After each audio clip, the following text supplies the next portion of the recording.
함께 나눌 말씀은 계시록 10장 1절에서부터 11절까지의 말씀과 11장까지의 말씀을 나누는데 읽지는 않도록 하겠습니다. 우리 10장 말씀만 읽도록 하겠습니다. 1절부터 11절까지의 말씀 우리 한 절씩 교독하도록 하겠습니다. 1절 제가 먼저 읽겠습니다. 내가 또 보니 힘센 다른 천사가 구름을 입고 하늘에서 내려오는데 그 머리 위에 무지개가 있고 그 얼굴은 해 같고 그 발은 불기둥 같으며 그 손에는 펴놓은 작은 두루마리를 들고 그 오른발은 바다를 밟고 왼발은 땅을 밟고 사자가 부르짖는 것 같이 큰 소리로 외치니 그가 외칠 때 일곱 우레가 그 소리를 내어 말하더라. 일곱 우레가 말할 때 내가 기록하려고 하다가 곧 들으니 하늘에서 소리가 나서 말하기를 일곱 우레가 말한 것을 임봉하고 기록하지 말라 하더라. 내가 본 바 바다와 땅을 밟고 서 있는 천사가 하늘을 향하여 오른손을 들고 세세토록 살아계신 이 곳 하늘과 그 가운데 있는 물건이며 땅과 그 가운데 있는 물건이며 바다와 그 가운데 있는 물건을 창조하신 이를 가리켜 맹세하여 이르되 지체하지 아니하시리니 일곱째 천사가 소리내는 날 그의 나팔을 불려고 할 때에 하나님이 그의 종 선지자들에게 전하실 복음과 같이 하나님의 그 비밀이 이루어지리라 하더라. 하늘에서 나서 내게 들리던 음성이 또 내게 말하여 이르되 내가 가서 바다와 땅을 밟고 서 있는 천사의 손에 펴놓인 두루마리를 가지고 하고 내가 천사에게 나아가 작은 두루마리를 달라 한즉 천사가 이르되 갖다 먹어버리라. 내 배에는 쓰나 내 입에는 꿀같이 달리라 하거늘 내가 천사의 손에서 작은 두루마리를 갖다 먹어버리니 내 입에는 꿀같이 다나 먹은 후에 내 배에게서 쓰게 되더라. 함께 읽겠습니다. 그가 내게 말하기를 내가 많은 백성과 나라와 방언과 임금에게 다시 예언하여야 하리라 하더라. 아멘. 오늘도 말씀과 기도의 자녀 성도님들을 사랑하고 축복합니다. 오늘 10장과 11장의 말씀이 좀 연결되는 부분이 있어서 같이 연결해서 나누도록 하겠습니다. 이제 여섯째 나팔과 일곱째 나팔 사이에 이 10장과 11절의 이제 두 증인의 내용들이 좀 담겨져 있고요. 오늘 우리가 읽었던 10장은 이제 회개하는 자들에 대한 어떠한 삶이 기록되어져 있는지 이런 또 재앙 사이에서 또 나팔 사이에서 이렇게 나타나는 것들을 볼 수가 있습니다. 회개하는 자들과 회개하지 않은 자들의 삶의 모습과 그들이 말하는 것, 행동하는 것이 다른 것처럼 오늘 본문에 있어서 그에 따른 다름에 대해서 이야기하고 있습니다. 먼저 1절에 보니까 내가 보니 힘센 다른 천사가 구름을 입고 하늘에서 내려오는데 라고 이렇게 이야기하고 있습니다. 힘센 다른 천사가 구름을 입고 내려왔다고 합니다. 9절 1절에 우리가 어제 말씀에 나눴던 것을 보면 하늘에서 떨어진 별 하나라고 하면서 그것을 사단이라는 존재로 우리가 인식을 해석을 해야 된다고 이야기했고요. 오늘 10장에서는 그러면 어떤 천사가 다르냐? 힘센 다른 천사가 하늘에서 내려왔다고 합니다. 근데 그 머리에 무지개가 있고 그 얼굴은 해 같고 그 발은 불기둥과 같으며 그러니까 어제 하늘에서 떨어진 별 하나와 나타났던 상태와 다른 모습들이 나타나요. 어제는 분명히 어두움이 있고 연기로 말미암아 어두워졌다라고 하는데 오늘은 그 다른 천사가 내려오니 구름을 입고 하늘에서 내려왔다. 그리고 그 발은 불기둥 같으며 얼굴은 해 같았다라고 이렇게 말씀하고 있습니다. 구름은 우리가 말씀 나누듯이 하나님의 임재를 나타내고 있고 머리 위에 무지개가 있다라는 것은 하나님의 현현을 나타낼 때 묘사할 때 사용되어졌던 겁니다. 그리고 그 나타나는 증상들을 보게 되면 얼굴은 해 같고 발이 불기둥 같았다라고 말씀합니다. 그러니까 힘센 다른 천사는 예수 그리스도의 임재와 하나님께서 행하시는 일들에 대한 상징적으로 기록되어지고 나타냈다라는 것이죠. 근데 그보다 더 중요한 것은 그렇다면 그 힘센 다른 천사가 무엇을 이야기했느냐? 그 힘센 천사가 소리를 내는 날에 하나님의 비밀이 일어나기 시작할 것이다 라고 말씀합니다. 7절에 보니까 이렇게 말씀해요. 일곱째 천사가 소리내는 날 그의 나팔을 불려고 할 때에 하나님이 그의 종 선지자에게 전하신 복음과 같이 하나님의 비밀이 이루어지리라 하더라 라고 말씀하고 있습니다. 그러니까 분명히 복음에서 기록되어져 있는 말씀, 하나님의 말씀들이 선포되어지기 시작하고 이루어지기 시작할 것이다 라는 것들을 요한이 보았다라는 거죠. 그러니까 이 어떤 하나님의 임하실 심판에 대한 긴박성 또 확실성 반드시 이루어진다, 반드시 말씀대로 나타난다라는 확실성을 가지고 있다라는 것입니다. 그렇다면 그 하늘에서 들려오던 그 천사의 소리가 있었을 때 어떤 음성이 있느냐 봅니까? 두루마리를 먹으라 라고 말씀합니다. 8절과 9절에 보면 이렇게 말씀합니다. 하늘에서 나서 내게 들리던 음성이 또 내게 말하 이르되 내가 가서 바다와 땅을 밟고 서 있는 천사의 손에 펴놓은 두루마리를 가지라 하기로 라고 말씀하고 9절에는 내가 천사에게 나아가 작은 두루마리를 달라 한즉 천사가 이르되 갖다 먹어버리라 내 배에는 쓰나 내 입에는 꿀같이 달리라 하거늘 라고 이렇게 말씀해요. 자, 그러면 이 에스겔 3장 이하에 봐도 이 두루마리에 대한 내용들이 있고 그것을 내 배에 넣어두라 라고 이렇게 말씀하는 부분들이 있어요. 그러면 이 두루마리가 무엇을 상징하느냐? 바로 하나님의 말씀이에요. 말씀을 너희들이 그것을 갖다 먹고 그것을 너희들이 소유하면 하나님의 뜻과 은혜 가운데 있을 것이라는 것이죠. 근데 참 특이한 표현이 있습니다. 내 배에는 쓰나 내 입에는 달 것이다 라고 말씀해요. 이게 무슨 뜻일까? 개인적으로 좀 묵상을 해봤습니다. 어떤 뭐 주석가의 해석이라는 게 아니라 과연 이 내 배에는 쓰나 내 입에는 달 것이다. 이게 과연 어떤 뜻일까? 어떤 의미일까? 좀 저의 상황 또 우리의 상황을 놓고 우리가 또 하나님의 말씀을 대할 때 과연 이게 어떻게 표현되어 있을까? 어떻게 적용할 수 있을까?라고 좀 여러 가지로 생각해 보았어요. 처음에 우리가 말씀을 들으면 어때요?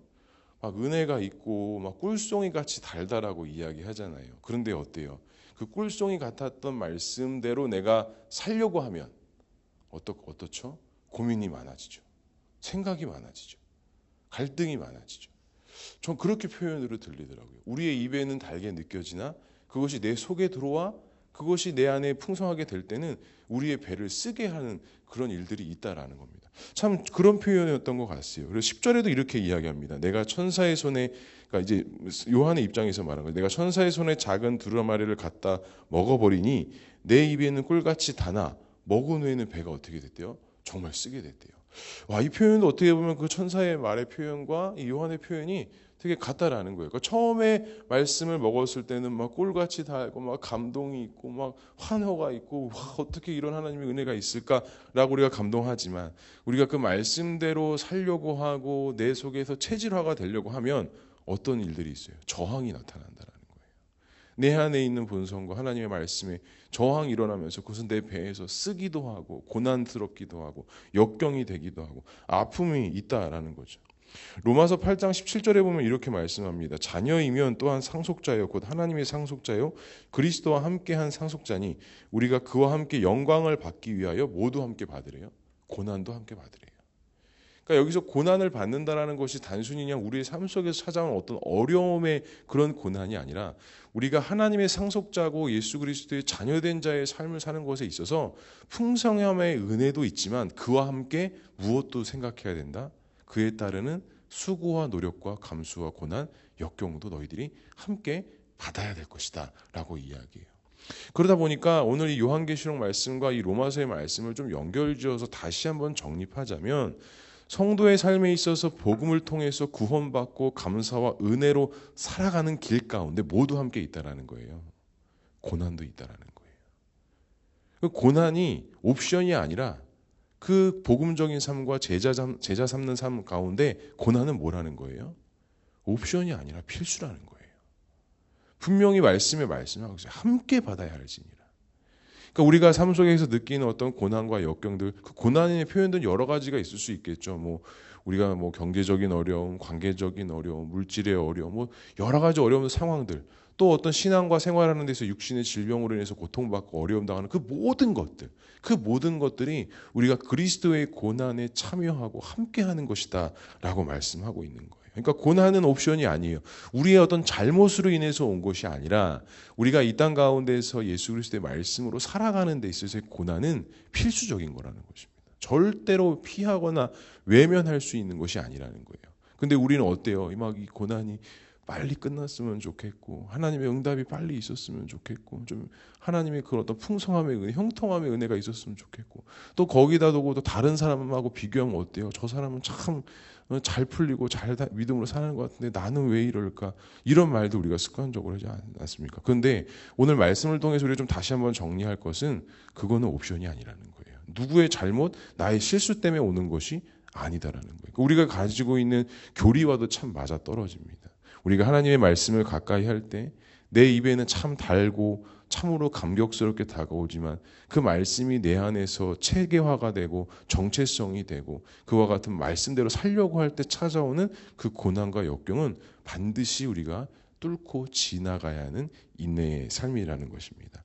사랑하는 성도 여러분, 그리스도의 승리와 함께 고난을 함께 받아야 됩니다. 다시 말해서 반대로 말하자면 우리가 신앙으로 삶에 있어서 고난이 있다라는 것은 무엇이 있다라는 것입니까? 승리가 있다라는 사실입니다. 간절히 바라기는 오늘 하루도 또 우리의 모든 신앙의 삶이 고난과 역경을 외면하고 피하는 삶이 아니라 그 고난이 있다라는 것은 그리스도의 승리가 있다라는 사실을 믿음으로 바라보시고 오늘도 승리할 수 있는 우리 모두가 될 수 있기를 주님의 이름으로 간절히 축복합니다. 우리가 11장의 말씀은 읽지 않았지만 11장에 보면 10장에 이어져서 이 두 증인에 대한 이야기가 펼쳐집니다. 그러니까 이 복음을 받아들인 자, 입에서는 달고 배는 쓰게 하지만 이 복음을 받아들이고 회개하는 자는 그렇다면 이 땅에서 어떻게 살아야 하는지를 이 11장에서 대충 설명하는데요. 우리 1절에 보니까 이렇게 말씀합니다. 또 내게 지팡이 같은 갈대를 주며 말하기를 일어나서 하나님의 성전과 제단과 그의 안에서 경배하는 자들을 측량하되 그 제단과 그 안에서 경배하는 자들을 측량하래요. 자, 여기서 측량한다라는 것은 건물을 측량하는 이유가 뭐예요? 건물을 확장하거나 건물을 보수하기 위해서 우리가 보통 건물을 측량한다라고 하죠. 그러니까 여기서 건물과 그 안에 있는 성도들, 성전들을 측량하라는 이유는 주님의 몸된 교회를 뭐 하라는 거예요? 보호하고 완성하고 더 세워가라는 겁니다. 그러니까 회개하고 주께 돌아온 자, 그러니까 복음을 통해서 주께 돌아온 자들은 이 땅에서 무엇을 해야 되느냐? 주님의 몸된 교회가 온전히 완성되고 이루어질 때까지 그 성전을 보수하고 측량하고 또 어디가 부족한지 또 어디가 연약한지를 체크해서 함께 세워져 가라는 것이죠. 보호하라는 것이죠. 그리고 참 2절에 보면 성전 바깥, 그러니까 성전 마당은 측량하지 말래요. 그러니까 이방인의 뜰로 주어졌던 영역들에 대해서는 측량하지 말래요. 자, 이 부분도 제가 묵상하면서 정말 하나님의 사람들이 또 우리가 구원받았다라고 말하고 하나님께 믿음으로 나왔을 때 나타나는 여러 가지 현상들이 있잖아요. 그냥 저도 자주 표현하는데요. 막 길가에 핀 꽃들이 막 아름다워 보이기 시작하고 세상이 이뻐 보이기 시작하고 하나님께 창조하신 이 천지 만물들이 참 아름답게 보여지는 현상들이 생기면서 그와 함께 또 나타나는 것이 주님의 몸된 교회를 무엇으로 여겨요? 생명과 같이 여긴다. 괜히 교회에 와서 막 청소하고 이런 분들 우리 주변에 아니 우리도 과거에 그런 적들이 많이 있었잖아요. 내 신앙이 깊어지고 하나님의 은혜를 정말 풍성하게 누렸을 때 교회에 와서 뭐라도 하나 더 하려고 하고 뭐라도 하나 더 헌신하려고 하고 교회를 더 어떻게 보면 아름답게 세워나갈 수 내가 할 수 있는 영역은 무엇이 있을까 이런 헌신들이 나왔잖아요. 그거 맞는 말씀이에요. 성전 바깥은 측량하지 마. 그러니까 세상의 것들에 대해서는 눈을 닫고 하나님의 몸된 교회 안에서 자리를 온전히 잡아 나가라는 것이죠. 그리고 또 두 증인은 또 무엇을 말하느냐? 우리 3절과 4절의 말씀을 함께 읽어보겠습니다. 시작. 자, 감람나무와 촛대가 등장합니다. 여기서 감람나무는 교회가 주 앞에 있는 두 촛대라 말하는 교회의 왕 같은 제사장 권세를 갖는 복음을 전한다는 뜻을 가지고 있어요. 감람나무는 보통 성경에 보면 스가랴 말씀에도 기록되어지고 촛대는 이제 우리가 계시록 말씀에 보면서 촛대의 말씀들이 많이 나와 있죠. 그러니까 다시 말하자면 교회가 주 앞에 서 있는 그 감람나무와 촛대처럼 그 교회가 하늘의 권세와 하나님의 은혜를 입은 자들이라는 것을 나타내는 거예요. 근데 후반부에 보면 무엇을 말씀하고 있냐면 그들이 굵은 베옷을 입고 라고 말씀하면서 교회가 복음을 증거하는 삶을 살아가게 되고 죄를 멀리하게 되고 회개하는 삶을 살아갈 때 우리에게 고난과 역경도 찾아오지만 5절의 말씀에 보면 만일 누구든지 그들을 해하고자 하면 그들의 입에서 불이 나와서 그들의 원수를 삼켜버릴 것이더래요. 그러니까 복음을 통해서 구원받은 자들, 그러니까 그 촛대와 두 감람나무의 어떤 그 하나님의 은혜 가운데 있는 자들이 세상 속에서 살아갈 때에 그들을 해하고자 한다면 그들의 입에서 뭐가 나간다라는 거예요? 불이 나간대요. 이걸 우리 표현을 하자면 뭐가 있다라는 거예요? 그 사람에게 영적인 권세가 있다라는 겁니다. 하늘의 말을 하고 하늘의 언어를 하기 시작한다라는 거예요. 그러니까 어떤 고난과 역경이 왔을 때 그것에 짓눌리고 쓰러지는 것이 아니라 그 입에서 불 같은 영적인 권세가 나간다는 겁니다. 우리가 그렇지 않습니까? 성령 충만하다라는 게 뭐예요? 막 뭔가 막 뜨겁고 이런 게 성령 충만이 아니잖아요. 우리가 어떠한 상황 속에서도 하나님 중심으로 말씀 중심으로 생각하고 말하고 실천할 수 있는 게 보통 성령 충만이다라고 말하지 않습니까? 오늘 이 말씀이 그거예요. 영적인 권세가 주어진다라는 거예요. 그리고 제일 중요한 오늘 말씀 11절과 12절의 말씀 이렇게 말씀합니다. 3일 반 후에 하나님께로부터 생기가 그들 속에 들어가매 그들이 발로 일어서니 구경하는 자들이 크게 두려워하더라. 하늘로부터 큰 음성이 있어 이리로 올라함을 그들이 듣고 구름을 타고 하늘로 올라가니 그들의 원수도 구경하더라 라고 말씀합니다. 하나님의 반전이 나타나는 거죠. 고난과 역경 가운데 있다 할지라도 하나님의 때에 하나님께서 임재가 있을 때 하나님께서 함께 하실 때 그 성도들이 하나님 앞에 불려 올라가게 된다는 거. 하지만 구경꾼들은 뭐 하고 있대요? 그냥 구경만 하고 있대요. 그러니까 예수 그리스도 안에 있는 자들과 그렇지 아니하는 자들에 대한 분명한 종말 때의 비교의 모습이 나타나는 것이죠. 복음에 있던 자들은 하나님의 음성을 듣고 하나님 나라를 올려가지만 그 외에 있던 자들은 어떻게 있다라는 거예요? 그냥 크게 두려워하면서 구경만 하고 있다라고 말씀하고 있습니다. 그러니까 성도들의 고통과 고난은 그렇게 길지 않다라는 겁니다. 반드시 하나님께서 그 성도들의 고난과 역경의 삶을 통해서 하나님의 뜻을 이루시고 하나님의 영적인 은혜의 삶 속에 하나님 나라에 입성하게 되는 그 천국 복음의 삶을 누리게 된다라는 것이죠.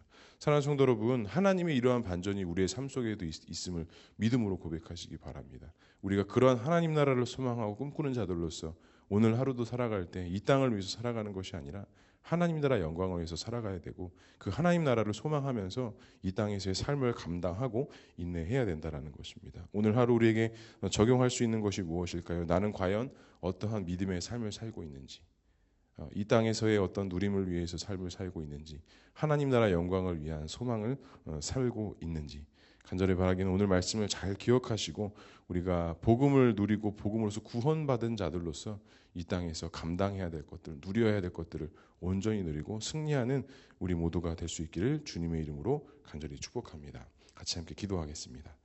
사랑과 은혜가 풍성하신 하나님 아버지 은혜를 감사합니다. 오늘도 우리에게 귀한 말씀 허락해 주시고 하나님 나라를 믿음으로 바라보고 소망할 수 있는 귀한 은혜 주시니 감사합니다.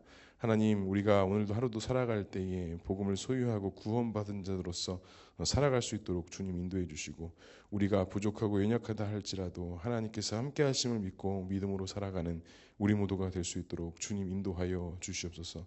복음과 함께 그리스도의 고난에 함께 참여하고 함께 받으라라고 했던 말씀, 하나님 우리에게 정말 심령 속에 깊이 새겨지게 하시고 힘들고 어렵고 낭망되는 일이 있다 할지라도 이것들을 굳건히 인내하며 하나님을 더욱더 묵상하며 기도하며 나아갈 수 있는 우리 모두가 될 수 있도록 주님 인도하여 주시옵소서.